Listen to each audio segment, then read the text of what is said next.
Assalamualaikum warahmatullahi wabarakatuh. Selamat pagi anak-anak. Bagaimana kabar kalian hari ini? Alhamdulillah, semoga selalu diberi nikmat sehat, semangat belajar yang tak pernah pudar meskipun pembelajarannya masih pembelajaran jarak jauh. Insya Allah, amin, Allahumma amin. Anak-anak, pada pagi hari ini kalian masih di tema 6 ya. Sub tema 6 cita-citaku. Sub tema 2 hebatnya cita-citaku. Ya, sudah memasuki pembelajaran 5. Sudah siap belajar anak-anak? Silahkan siapkan buku paket tematiknya, buku catatan, dan alat tulisnya yang perlu kalian catat nantinya. Dan jangan lupa silakan berdoa dulu sebelum pelajaran dimulai. Anak-anak, pada pembelajaran 5 silakan kalian buka buku halaman 102. Amati gambar. Di sana terdapat gambar-gambar tentang buku ya. Buku apa saja itu? Itu namanya buku cerita.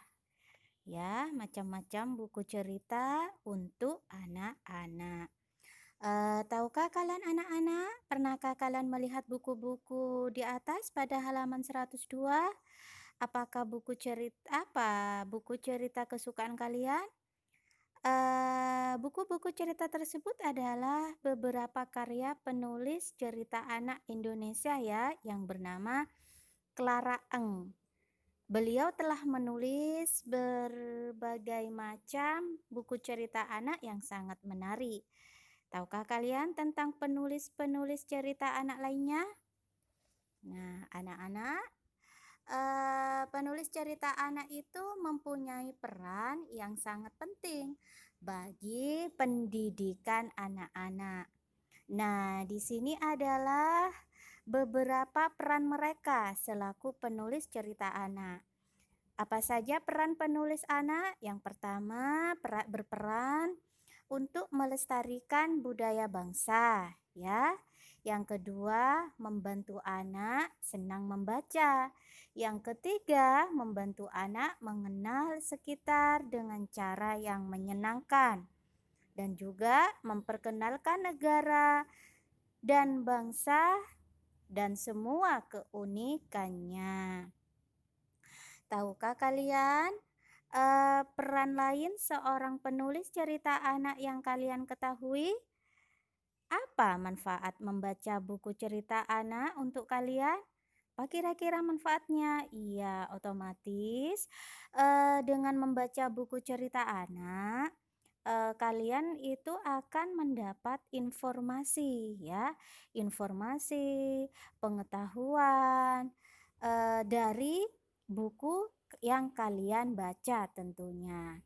Apa manfaat membaca untuk kalian? Nah, di sini sudah jelas bahwa seorang penulis cerita anak itu merupakan salah satu pekerja seni sastra karena ia merangkai kata-kata untuk menuangkan imajinasi dan pendapatnya tentang lingkungan sekitar agar orang lain dapat membaca dan merasakan hal yang sama. Seperti kalian misalkan sebagai pembaca, maka kalian bisa membaca dan merasakan hal yang sama seperti penulis. Puisi juga merupakan salah satu contoh karya sastra ya. Dalam puisi, cuma kata-kata yang digunakan itu seringkali mempunyai makna yang mendalam. Beda dengan cerita ya, di mana puisi itu menggunakan kalimat yang lebih pendek dibandingkan dengan karangan atau bacaan. Kalian tentunya tahu ya bagaimana caranya membaca puisi. Nah, membaca puisi itu tentunya harus dengan intonasi dan artikulasi yang benar, dan juga ekspresi wajahnya itu juga harus disesuaikan dengan makna yang terkandung dalam puisi. Menyenangkan, menyedihkan, bersemangat, atau sebagainya. Anak-anak, di sini ada cara menjelaskan makna puisi. Nah, kemarin kalian sudah pernah menjelaskan makna puisi, salah satu puisi tentang cita-cita. Nah, sekarang bayangkan cita-cita kalian, lalu ceritakan kehebatan cita-cita kalian tersebut. Ceritakan bagaimana cita-cita kalian akan berguna bagi orang lain di sekitar ya. Buat beberapa kata kunci terlebih dahulu dari setiap gagasan yang kalian miliki. Kemudian rangkai gagasan-gagasan tersebut sehingga menjadi puisi yang utuh. Puisi tentang cita-cita yang kalian impikan. 4. Pilih kata-kata yang memiliki rima yang hampir serupa. Nah, kalian sudah belajar dengan Bu Guru. Ada rima A B ya, dan sebagainya. Di mana rima itu ditentukan, bisa kalian menentukan dari bunyi vokal terakhir dari masing-masing baris ya. Buat serapi atau seteratur mungkin. Kemudian kalian setelah membuat oretan puisi, tulis puisi kalian di dalam buku catatan ya. Nah, nanti pada waktu pembelajaran tatap muka, bisa kalian tukar puisi kalian dengan teman sebangku kalian ya. Dimana nanti kalian akan mencoba menuliskan makna puisi milik teman kalian. Sementara teman kalian sendiri satu bangku akan menulis makna puisi milik kalian. Judul puisinya apa, pengarangnya siapa. Pengarangnya berarti teman sebangku kalian nanti ya. Isi atau makna puisinya apa. Tapi berhubung masih pandemi, mungkin tidak akan ditempatkan sebangku, maka yang duduk di belakang atau di depan kalian nanti ya. Nah, sekarang kegiatan pembelajarannya kalian oret-oretan, membuat puisi, oret-oretan membuat puisi dengan tema cita-cita kalian ya. Ayo berlatih, anak-anak. Indonesia memiliki bahasa daerah yang berbeda-beda sesuai suku yang ada. Bahasa merupakan alat untuk melakukan komunikasi dan menyampaikan pesan kepada orang lain. Nah, dalam puisi, bahasa itu merupakan hal yang penting digunakan untuk menyampaikan pesan secara lisan dan tulisan. Pernahkah kalian berkunjung ke tempat wisata yang berada di daerah lain di Indonesia, anak-anak? Mereka tentunya memiliki keunikan yang membedakan dengan daerah lainnya. Ya, salah satu yang membedakan antara satu daerah dengan daerah lainnya adalah bahasa daerah dan makanan khasnya. Contoh di sini ada ya, tampak gambar, ada pecel, ada soto, ada papeda, dan ada bika Ambon. Nah, ada lagi beberapa makanan khas daerah lainnya yang merupakan kekayaan budaya Indonesia. Contoh ada gudeg, ada sate. Kalau kita tinggal di Madura ada apa saja? Ada nasi jagung ya, ada sate Madura, ada soto Madura. Nah, makanan khas daerah menjadi hal yang paling diburu oleh wisatawan lokal. Dan makanan khas daerah tentu saja dinamai dengan bahasa daerah setempat. Baik anak-anak, coba di sini kalian siapkan catatannya. Di sini ada tabel tentang makanan khas Nusantara. Bahasa daerahnya misalnya di sini bahasa daerah di Nusantara, siapa namamu? Bahasa Indonesianya ya. Kalau misalkan kita menggantikan ke bahasa Jawa, sinten nami panjenengan ya. Aduh, Bu Melinya nggak tahu tapi ini pronunciation-nya, pengucapannya. Nah, kalau bahasa Madura, pasera asma panjenengan ya. Banyak ya kalau bahasa Madura tingkatannya ya. Kalau misalkan Nje iya, sapanya mana beuna ya. Mon engki enten Ginten gimana? Ya, sudah kan ya, ada enjo iyo, engki enten, engki punten ya. Untuk ke bahasa, ya cerilah ya, ben Bu Atin ya. Nah, makanan khasnya apa?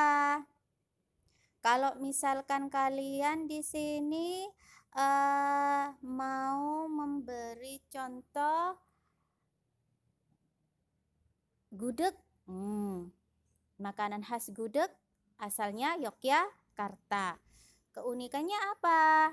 Nah, keunikannya adalah di mana sayur di sini merupakan bahan utama pembuatan gudeg ya, dari nangka muda. Yang kedua misalkan nama makanan khas Nusantaranya nasi jagung, asalnya dari Madura. Keunikannya di sini yaitu jagung dijadikan bahan utama proses pembuatan makanan tersebut. Diolah digiling jadi beras jagung, kemudian diolah menjadi nasi jagung ya. Oke anak-anak, siapkan lagi bolpennya.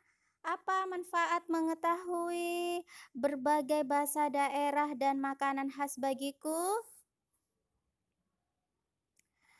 Iya, manfaatnya adalah kita bisa mengenal lebih dalam bahasa daerah dari Indonesia yang kaya akan budaya dan mengetahui makanan khasnya pula. Di sini ada kerjasama dengan orang tua. Nah, bersama dengan orang tua kalian, carilah beberapa gambar tari daerah asal kedua orang tua kalian ya. Oke, sebenarnya sudah kemarin ada 4 gambar tari daerah. Nah, Ibu ganti sekarang bukan tari daerah, melainkan makanan khas Nusantara. Cukup 2 saja ya. Kalian cari gambar makanan khas daerah, 2 gambar makanan khas daerah, kemudian diberi keterangan seperti pada tabel gambar makanan khas daerah. Kemudian di bawahnya namanya apa, asal dari mana, keunikannya apa. Kemudian tabel yang ketiga gambar makanan khas daerah yang kedua ya. Tabel terakhir namanya apa, asal keunikannya juga. Oke, bisa ya anak-anak ya. Nanti kalian tempel di buku catatan kalian 2 gambar makanan khas daerah. Kalian bisa tanya ke orang tua, minta bantuan orang tua, atau lebih bagus lagi kalian lebih mandiri ya. Kalian cari di buku internet dan lainnya. Ibu tunggu ya sampai nanti sore ya. Latihannya adalah mencari 2 gambar makanan khas daerah, tempel pada buku catatan, diberi keterangan di bawah gambar namanya apa makanannya, berasal dari daerah mana, dan keunikannya apa. Oke anak-anak, lanjut ke pembelajaran 6. Apa sih hebatnya polisi itu? Ayo kita cari tahu. Aku bercita-cita menjadi polisi. Menurutku, polisi itu hebat. Adakah di antara kalian yang ingin menjadi seorang polisi? Kalau ada di antara kalian yang ingin menjadi seorang polisi, jadilah seorang polisi yang penuh tanggung jawab. Seperti halnya pada pembelajaran saat ini, kita cari tahu polisi hebat. Lihat betapa gagah dan tegapnya polisi. Barisannya sangat rapi. Pernahkah kalian bertemu dengan polisi? Bagaimana perasaan kalian ketika bertemu dengan polisi? Nah, polisi itu mempunyai tugas menjaga keamanan dan kenyamanan lingkungan masyarakat. Jadi itu tugasnya ya. Yang perlu kalian ketahui bagi siswa yang bercita-cita ingin jadi polisi, tugas utamanya adalah menjaga keamanan dan kenyamanan lingkungan masyarakat. Tugas yang mulia bukan? Amati gambar-gambar berikut ini. Ayo mengamati. Jelas ya gambar pada halaman 108. Sungguh mulia tugas polisi. Nah, ceritakan gambar-gambar di atas secara bergantian ya Nana. Oke, di sini kita lanjutkan langsung nomor 2. Nomor 2, berdasarkan pengamatan gambar di atas, jawablah pertanyaan-pertanyaan berikut ini. Nah, sebelum menjawab pertanyaan, kalian amati gambar dulu ya. Gambar pertama, gambarnya apa anak-anak? Iya, gambar polisi yang telah membantu seorang nenek menyeberang jalan sambil membawakan barang bawaannya. Sungguh mulia. Nomor 2, gambar apa anak-anak? Iya, gambar seorang polwan, polisi wanita yang membantu seorang pengendara sepeda motor memakai helm. Bisa saja di sana sambil lalu membantu, sambil lalu menjelaskan bagaimana cara memakai helm yang benar untuk keselamatan pengendara ya. Jangan lupa menggunakan helm saat mengendarai sepeda motor dan ia patuhi lalu lintas untuk mencegah terjadinya kecelakaan. Gambar yang ketiga Nana. Iya, yang gambar ketiga ini adalah polisi yang membantu warga masyarakat yang sedang mengalami musibah banjir. Yang terakhir keempat, ternyata polisi juga bertugas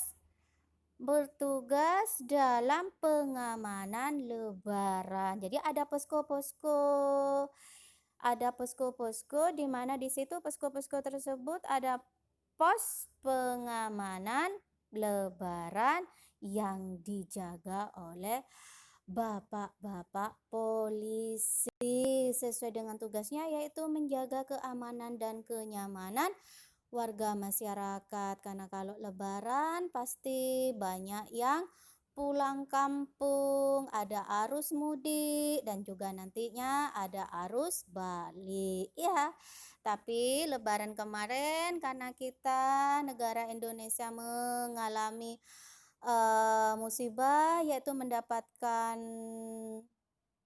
musibah yaitu wabah pandemi, kita dilarang ya masyarakat untuk keluar kota, untuk pulang kampung. Jadi tetap lebarannya untuk menjaga keselamatan dan kesehatan bersama. Baik anak-anak, tadi sudah mengamati gambar. Sekarang pertanyaannya, hal menarik apa saja yang kamu dapatkan dari gambar di atas? Hal menarik apa? Ditulis ya, hal menarik apa? Iya, hal menarik apa yang kamu dapatkan dari gambar di atas? Jawabannya adalah kepedulian polisi terhadap warga masyarakat yang begitu tinggi. Yang kedua, hal baik apa saja yang dapat kalian contoh dari gambar-gambar tersebut? Hal baik apa saja? Iya, perlu kita contoh hal baik apa saja, yaitu sikap tulus, peduli, dan penuh tanggung jawab yang ditunjukkan oleh para polisi kepada warga masyarakat. Itu yang dapat kita contoh ya. Tidak hanya polisi saja, kita pun bisa dan harus bersikap tulus, peduli, dan penuh tanggung jawab terhadap pekerjaan kita ya. Penuh tanggung jawab, sikap tulus dan peduli. Ibu ulang ya. Hal baik apa saja yang dapat kalian contoh dari gambar-gambar di atas? Ialah sikap tulus, peduli, dan penuh tanggung jawab. Bisa kita contoh dari sikap yang ditunjukkan oleh polisi. Terakhir, sikap apa saja yang diperlukan untuk menjadi seorang polisi yang baik? Ya, jadilah seorang polisi yang baik dengan menunjukkan sikap disiplin, tanggung jawab, kerja keras, dan tak kalah pentingnya adalah jujur. Nah, bagi siswa kelas 4 yang memiliki cita-cita ingin menjadi polisi, semoga tercapai cita-cita kalian menjadi polisi yang baik dengan memiliki sikap disiplin tinggi, tanggung jawab, kerja keras, dan jujur. Baik anak-anak, Ibu rasa pembelajaran saat ini Ibu cukupkan. Jangan lupa latihannya, yaitu pada halaman 106. Kalian cari 2 gambar makanan daerah, tempelkan pada buku catatan, tulis keterangan beri nama makanannya apa, berasal dari mana, keunikannya apa, dan juga jangan lupa oret-oretan di rumah. Apa cita-cita kalian? Ceritakan kehebatan cita-cita kalian dalam bentuk puisi. Oret-oretan dulu ya. Nah, yang dikumpulkan di Serwapri sampai Ibu tunggu sampai nanti sore adalah yang halaman 106 ya. Untuk yang membuat puisi, kalian tulis dulu oretan-oretan kalian. Mengarang, membuat puisi. Nanti kalian bisa share Wapri kalau sudah selesai. Yang Ibu tunggu sampai nanti sore, cukup latihan halaman 106. Ibu tunggu sampai nanti sore ya, yang halaman 106 ya. Baik anak-anak, Ibu rasa pembelajaran untuk pagi ini Ibu cukupkan. Jangan lupa selalu stay at home, jaga jarak, jauhi keramaian, mencuci tangan dengan air mengalir, pakai sabun, dan juga memakai masker. Ibu akhiri, wabillahi taufiq wal hidayah. Wassalamualaikum warahmatullahi wabarakatuh.